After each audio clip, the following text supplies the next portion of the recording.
uma ponta do iceberg. Eu estou aqui citando uma situação, aliás, duas, né? Uma do Canadá, uma dos Estados Unidos, mas no nosso país e em vários âmbitos da nossa sociedade, tem várias coisas que estão mostrando o que é o homem natural, porque isso é o coração do homem sem Deus.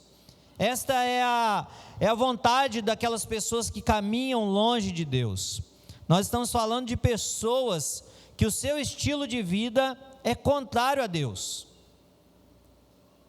O homem natural, ele não vai querer fazer a vontade de Deus. Assim éramos nós, não é? Efésios não diz que outrora nós éramos assim? Antigamente a gente fazia assim, antes do Espírito Santo entrar no nosso coração, nós agíamos dessa forma. Então o que está por trás de tudo isso? É uma ação do inimigo, como sempre ele fez, usando pessoas com a sua mente natural, com seu coração natural, com a influência do pecado, sempre lutando contra Deus e contra a vontade de Deus. Bom, onde encaixa eu e você nisso tudo? O porquê que nós estamos aqui? O porquê que eu sou cristão? O porquê que eu devo ser diferente desses conceitos do nosso mundo? O mundo não tem temor de Deus, mas o povo de Deus teme a Deus. O povo de Deus adora a Deus. O povo de Deus não vai nessa linha. O povo de Deus vai numa linha diferente. O povo de Deus vai buscar fazer a vontade de Deus e não a sua própria carne. Nós vamos muito além daquilo que é natural. Sabe por quê, meus irmãos? O apóstolo Paulo, escrevendo aos Coríntios, vai dizer que em Cristo nós somos nova criatura. Nós somos pessoas diferentes. Não podemos nos adequar, não podemos tomar a forma do mundo.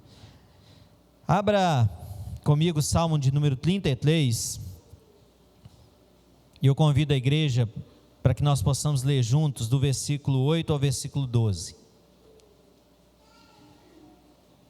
Irmãos, tem bastante coisa para passar aqui. Eu combinei com o pastor Everson o seguinte: se não der, eu não vou correr. Se não der tempo de passar tudo, eu continuo quarta-feira que vem. Ele parece que gostou da ideia. Nós não vamos correr porque a palavra de Deus é muito importante. A gente precisa pensar nessas questões que elas são muito sérias para nós. Ou você está com pressa? Porque a não ser que você esteja com pressa de ir para o céu, né? Se estiver com pressa de ir para o céu, tudo bem. Mas se a gente for para o céu também está resolvido, que a gente já vai entender a palavra perfeitamente, né? Mas enquanto estamos aqui, precisamos ser capacitados por ela. Vamos ler juntos?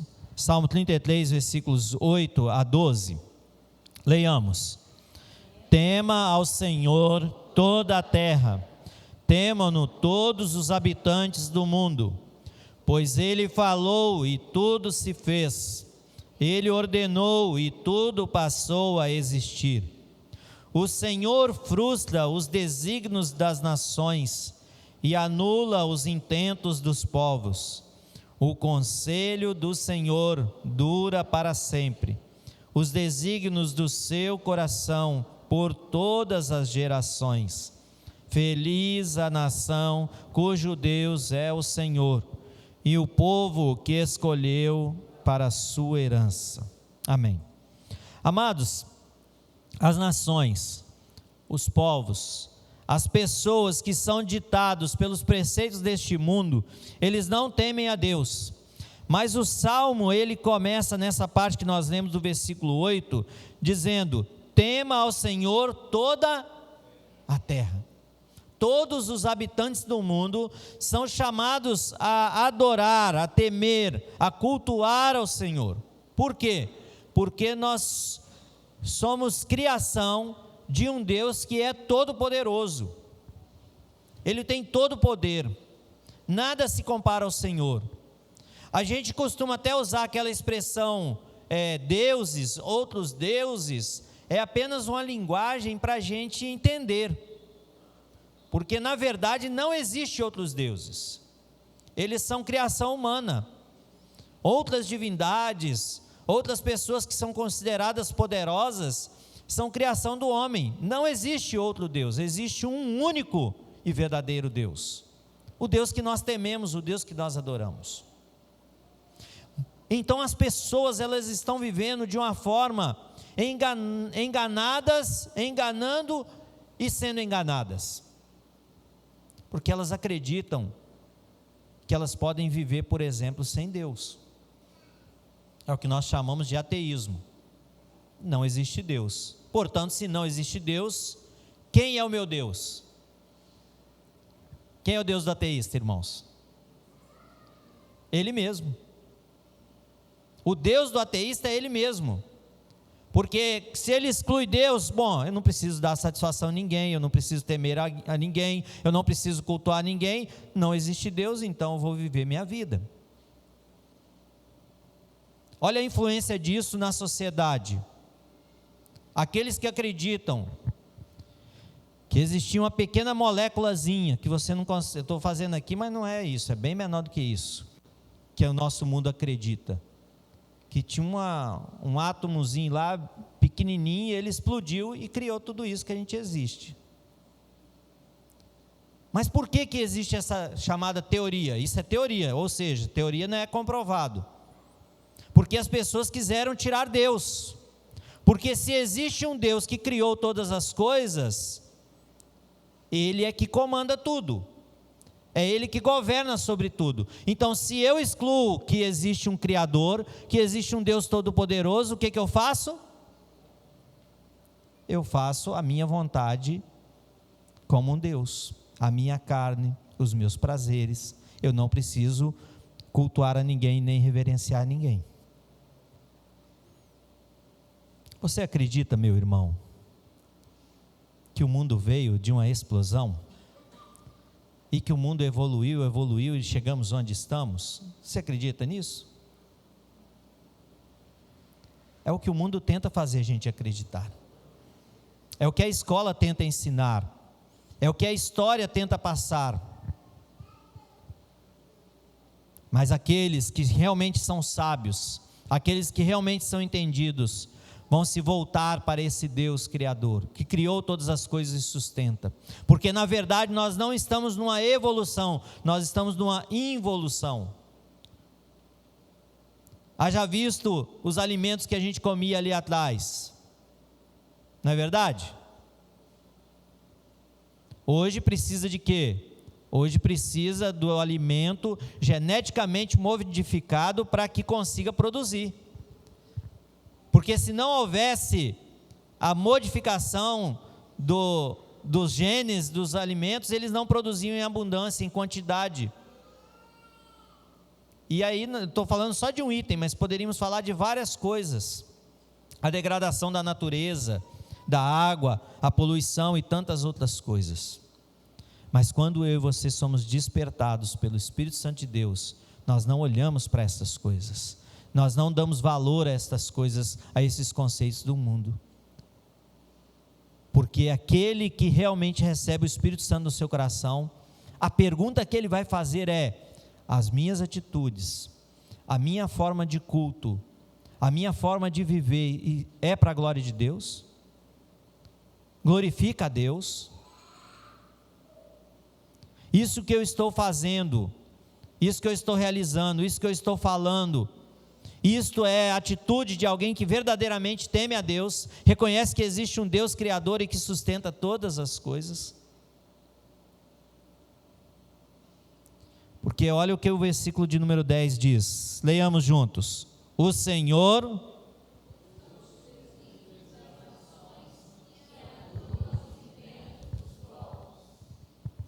frustra o quê? Os desígnios.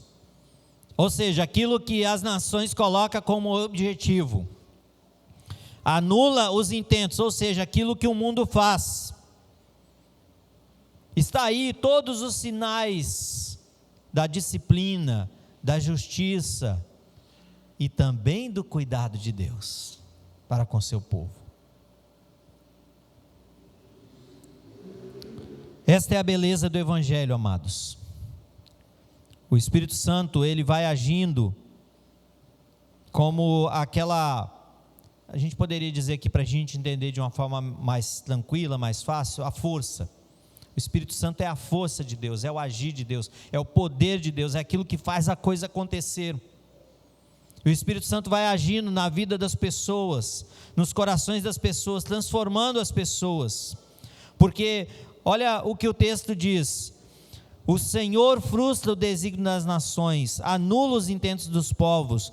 O conselho do Senhor dura para sempre, os desígnios do seu coração por todas as gerações. Porque feliz é a nação cujo Deus é o Senhor, o povo que Ele escolheu para a sua herança.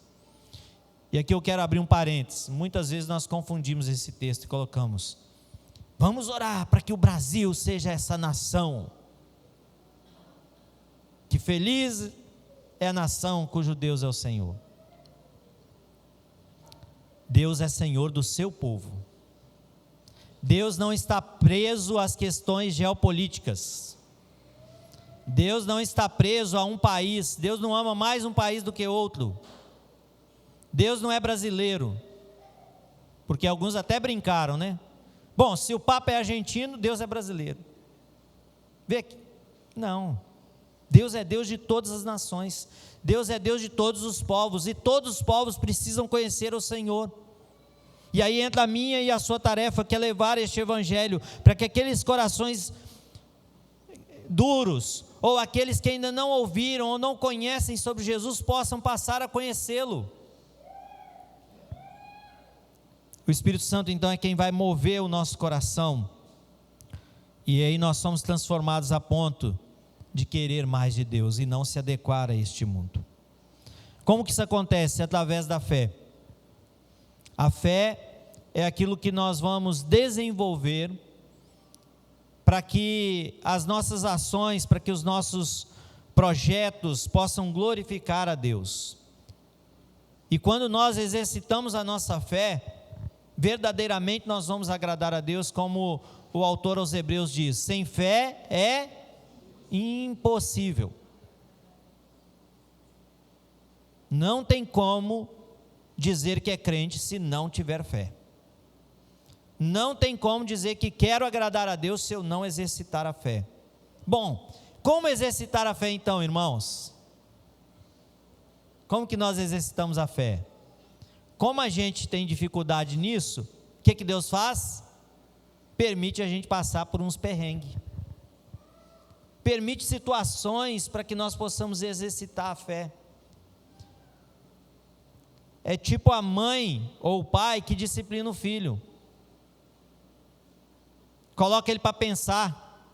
Ah, quantas vezes eu coloquei Natan e Brenda para pensar, né? Acabou o tempo, papai? Ainda não. Vai ficar mais um cadinho.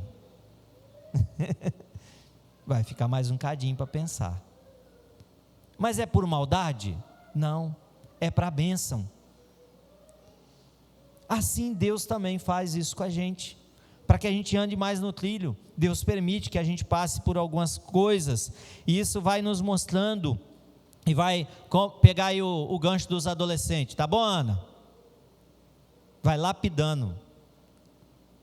É que o tema do retiro deles foi lapidar. Deus vai lapidando. Olha o que aconteceu com Moisés. Moisés achou que estava preparado. Moisés achou que estava capacitado para adorar a Deus, mas ainda não estava. E Deus então permite que Moisés fique quanto tempo no deserto? Antes de voltar para resgatar o povo? 40 anos. E o que Deus usa no final dos 40 anos para chamar Moisés para ele? Uma sarça. Nessa aqui não, é outra.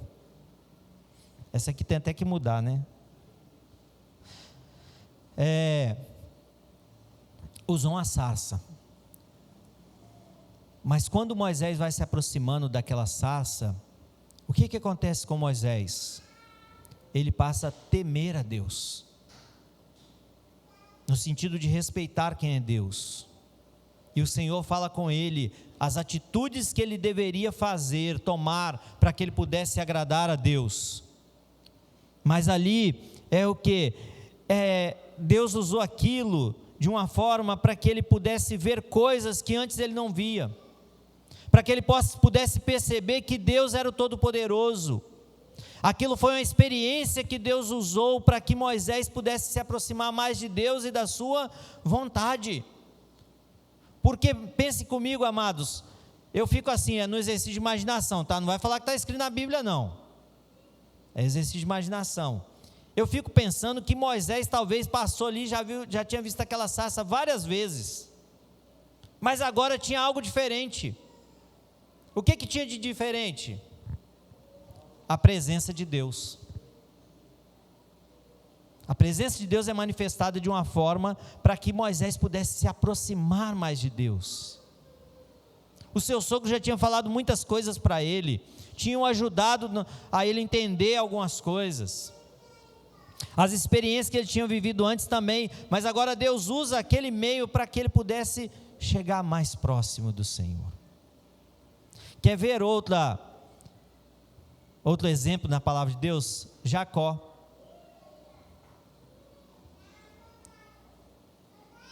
Jacó luta com o Senhor. E naquela experiência de lutar com o Senhor, e o pastor falou isso agora há poucos dias, né? Acho que foi domingo ou semana passada, não sei. Ele sai dali manco. Isso é para mostrar, amados, que a nossa experiência com Deus faz nos sair diferentes.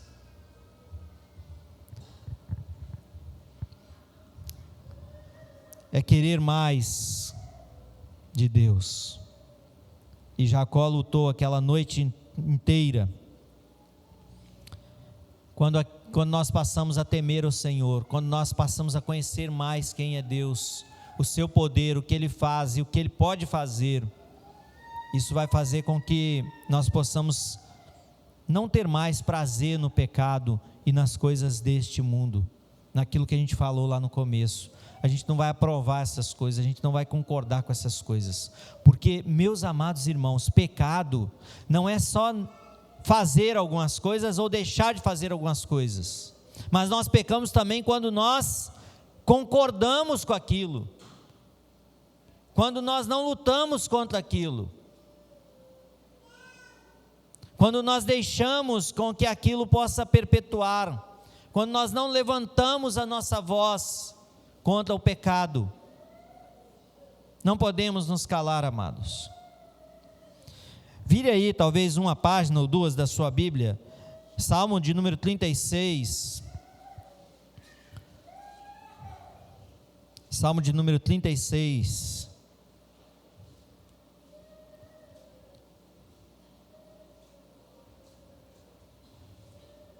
Olha o que o texto diz para nós. Há no coração do ímpio a voz da transgressão. Não há temor de Deus diante dos seus olhos, porque a transgressão lisonjeia a seus olhos, e lhe diz que a sua iniquidade não há de ser descoberta nem detestada.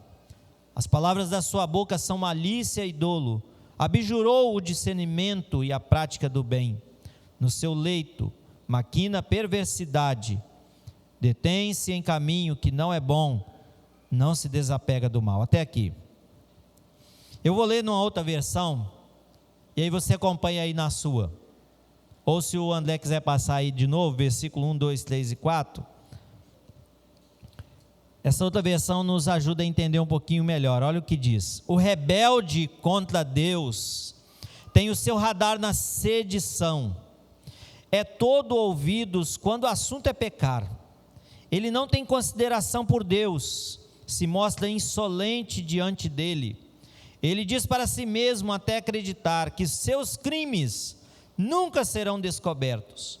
As palavras gotejam da sua boca como água suja da pia. Ele não consegue se lembrar da última vez em que fez algo decente. Toda vez que vai para a cama, inventa um plano contra alguém. Quando anda pelas ruas, ninguém está a salvo, porque ele brinca com fogo e não liga para quem se queima. Assim é o homem sem Deus. Este salmo nos mostra, nessa primeira parte, do versículo 1 ao versículo 4, como que é o homem natural, como é o homem que está entregue ao pecado, qual é a atitude dele, como que ele age. O texto explica para nós.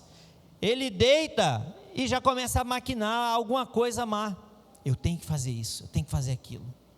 Eu tenho que alimentar a minha carne, não tem problema eu pecar. Porque, aliás, ele nem tem ideia de que é pecado. Não é assim? Nós temos uma ideia de que aquilo é pecado, mas para ele é natural, é normal.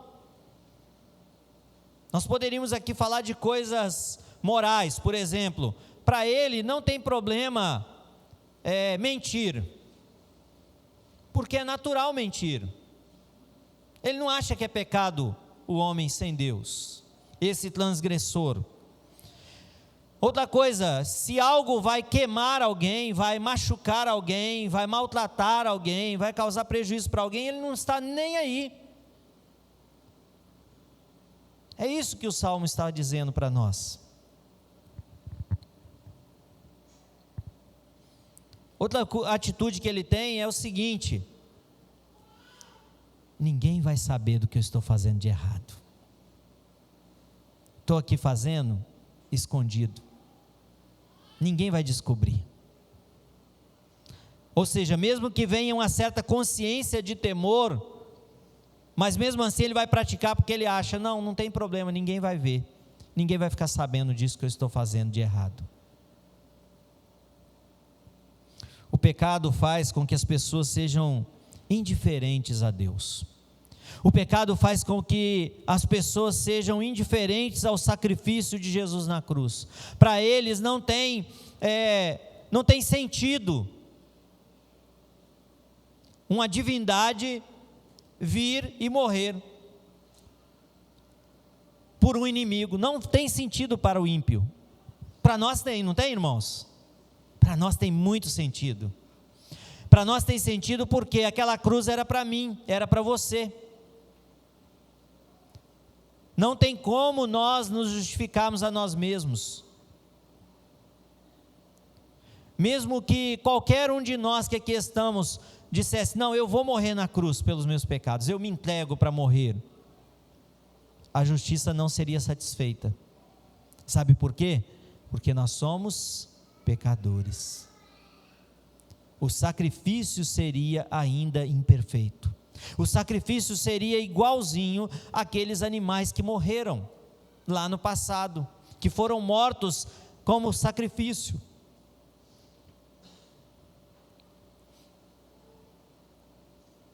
Lembra do primeiro animal que morreu? Você lembra? Qual o primeiro animal que morreu? A gente não sabe. A Bíblia não fala. Mas a Bíblia fala que Adão e Eva tentaram resolver a questão da justiça com atitudes próprias, fazendo a tanguinha de folha, de coisa ali. Mas o que Deus fez? Deus veio e matou um animal. Deus matou um animal no jardim, porque a palavra de Deus nos fala que de um animal fez peles para cobrir a vergonha do pecado na vida de Adão e Eva. E agora mais um exercício de imaginação, Rick. Eu fico pensando em Adão e Eva olhando pela primeira vez um animal morto. Eu acho que eles nunca tinham visto um animal morto antes, ainda mais sacrificado. E eu fico imaginando ele olhando aquela situação. E agora ele começa a pensar, é por minha causa. Não precisava desse animal morrer, mas esse animal morreu.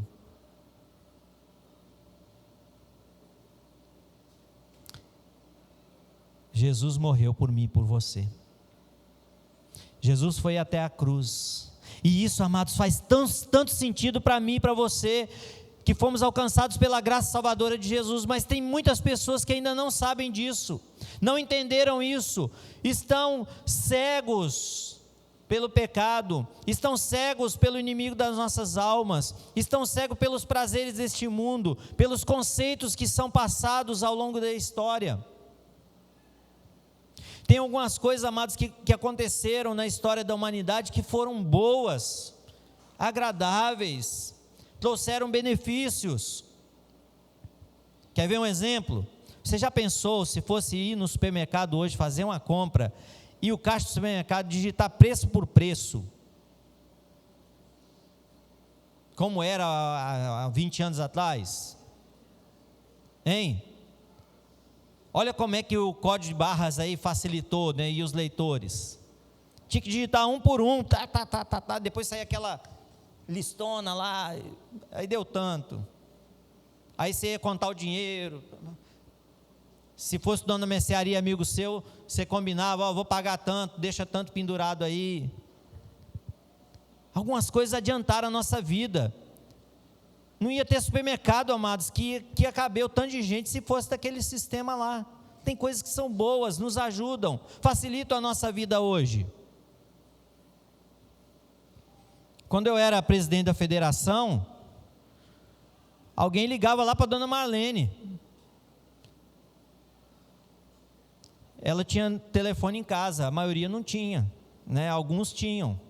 E aí ligava lá para a dona Marlene, Natanael, fulano ligou, falou que é para você ficar esperando a ligação daqui 15 minutos, daqui meia hora, ele vai ligar de novo. Aí vai eu lá para a sala da dona Marlene, ficar esperando, aí a pessoa...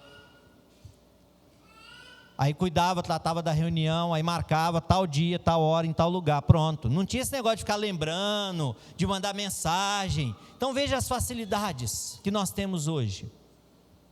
Mas tem outras coisas, amados, que a nossa sociedade criou, que nos afastam de Deus, que nos afastam do propósito de Deus. Uma delas, vou citar aqui, Revolução Francesa. Muitos conceitos que a nossa sociedade hoje vive, muitas coisas que são ensinadas nas escolas, nas faculdades, são resultado dessa revolução, que negou Deus, que negou os conceitos de Deus, e que trouxeram vários prejuízos para a nossa sociedade.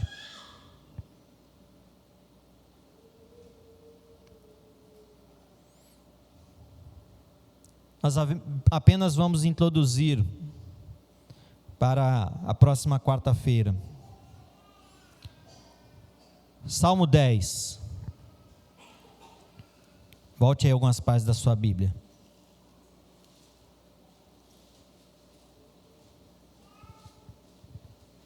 Salmo de número 10, de 1 a 4.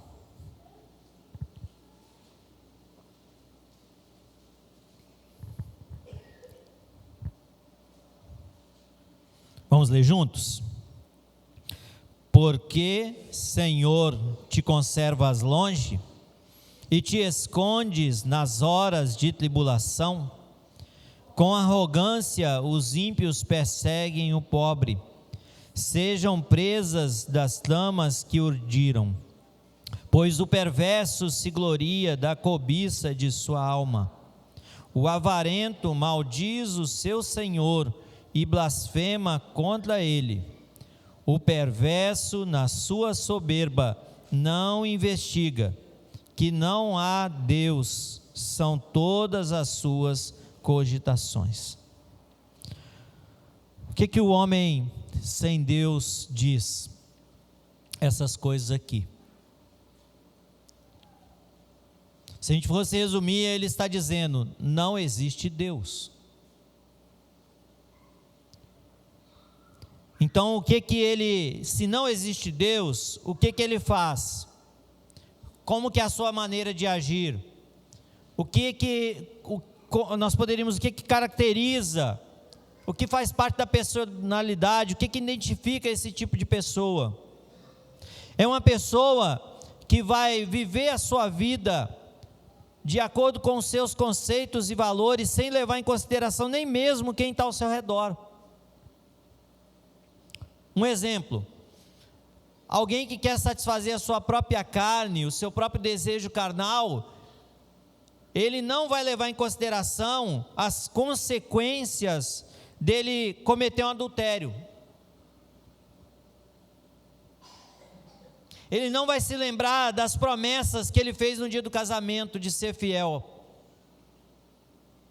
Por quê? Ele está tão cego, ele está tão desejoso de satisfazer a sua carne, que ele não vai pensar nas consequências. Você acha, irmão, que alguém, numa atitude de impiedade, e que está querendo, por exemplo, praticar ali um adultério, você acha que ele vai ficar cogitando, vai ficar pensando? Bom, se eu me adulterar aqui, primeiro pode acontecer de eu adquirir uma doença contagiosa. Bom, se eu adulterar, minha esposa pode ficar sabendo, meu esposo pode ficar sabendo. Se eu adulterar, pode ser que isso vai trazer prejuízo na minha empresa onde eu trabalho. Bom, se eu adulterar, a minha família pode ter problemas. Se eu adulterar, eu posso perder o emprego. Se eu adulterar, os meus filhos podem se voltar contra mim. Você acha que alguém fica pensando nessas coisas? Não. Porque ele está tão cego pelo desejo das coisas que ele vai dar vazão a essas coisas. O ímpio despreza até mesmo pessoas que ele diz amar.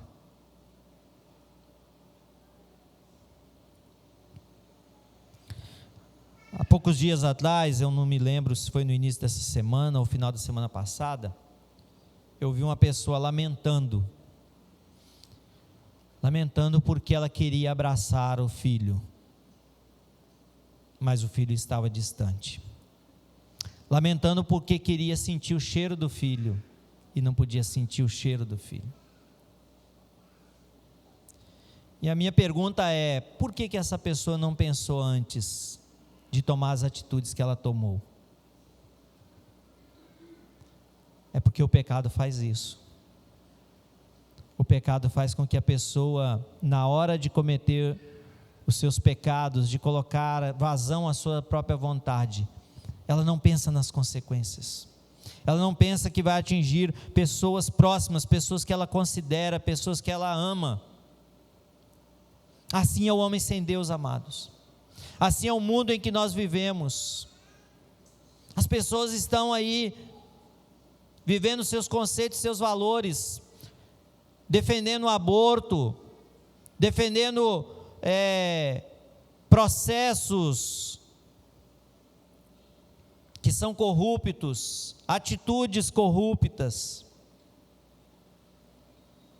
defendendo legalização de coisas que vão contra Deus e contra os projetos de Deus. Então nós poderíamos dizer que o mundo, nesse conceito que nós conhecemos de mundo, ele está indo de mal a pior. E eu e você? O que nós temos feito? Qual deve ser a nossa reação quanto a isso? Qual deve ser a nossa atitude em relação a isso? Como lutar contra isso? Ou como ajudar as pessoas que querem sair desse problema chamado pecado, ou sair desses conceitos do mundo? Porque às vezes a nossa atitude é achar que nós somos tão santos que nós não podemos nem nos aproximar dessas pessoas. E eu vi um pastor dizendo há poucos dias atrás, uma frase muito interessante, me chamou a atenção. Ele falando sobre pessoas que têm tendências, vontades ou prazeres sexuais que são contra os preceitos da palavra de Deus. E ele fez um pedido para esse tipo de pessoa. Sabe qual foi o pedido desse pastor?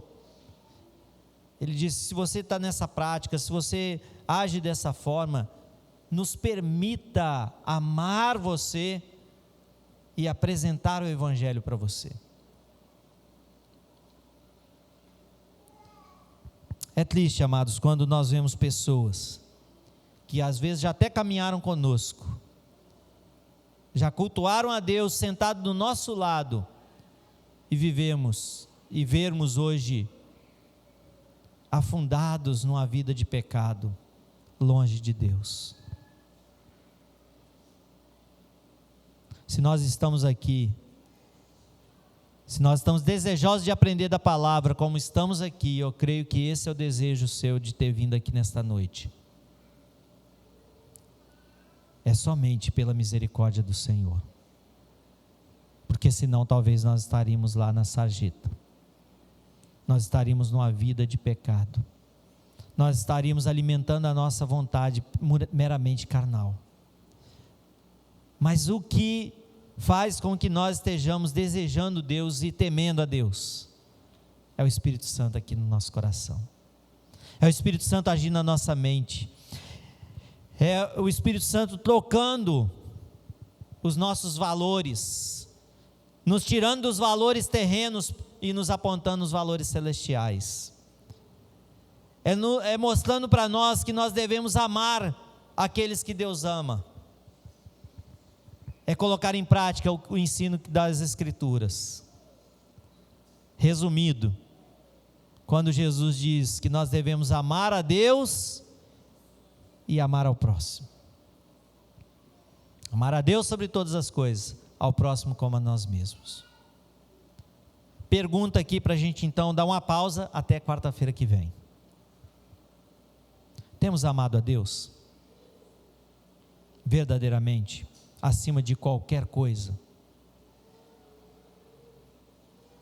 Deus é o principal na nossa vida?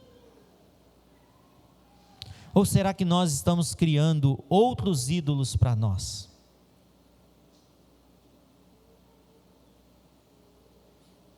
Quer ver um exemplo? Vamos supor que você tem um sonho. Eu tenho um sonho. E esse sonho, para você realizar, demanda dinheiro. Aí você então começa a criar o seu ídolo. Qual que é o seu ídolo? O seu sonho. O seu ídolo é o seu sonho. E aí, para realizar esse sonho, o que você se submete? Trabalhar 18 horas por dia, 20 horas por dia, 15 horas por dia. E aí você se mata de trabalhar para conseguir aquele sonho. Por quê? Porque o seu sonho se tornou um ídolo. Ele tomou o lugar de Deus na sua vida. E aí você não leva em consideração o tempo que você vai dedicar para esse sonho. Não importa se você vai abrir mão de ler a Bíblia. Não importa se você vai abrir mão de orar. Não importa se você vai abrir mão de estar na igreja.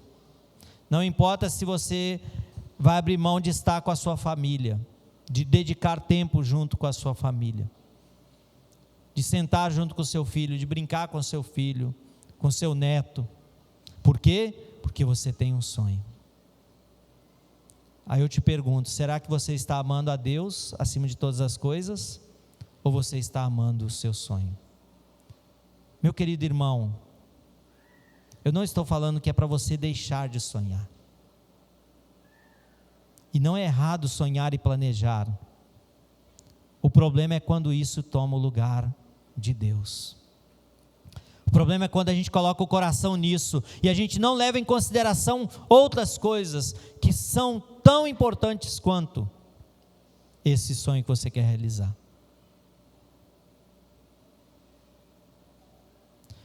Eu já vi jovem dizendo o seguinte: eu vou ficar sem vir na igreja durante uns 3 meses porque eu estou me dedicando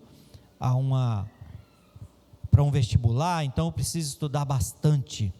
Então eu não vou na igreja nesse período. Mas fica tranquilo, pastor, fica tranquilo. Quando eu passar, eu vou me dedicar. Não vai não. Não vai não, sabe por quê? O inimigo sempre vai dar mais coisa, e mais coisa, e mais coisa. Vou citar um exemplo que eu citei para uma pessoa há poucos dias atrás, quando estava evangelizando. Se uma pessoa tem fraqueza, vamos supor um homem tem fraqueza na área sexual, mulher, o inimigo é tão sujo que ele vai dar cada dia mais uma mulher mais cheirosa e mais bonita do que aquela que ele já tem. Se o cara gosta demais de carro, o que o diabo vai fazer? Concessionária.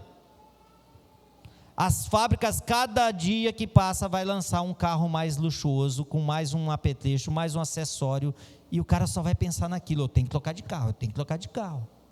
E assim vai. Estou citando 2 exemplos, mas a gente precisa estar atento, amados, aos conceitos e valores desse mundo, porque assim é o homem sem Deus.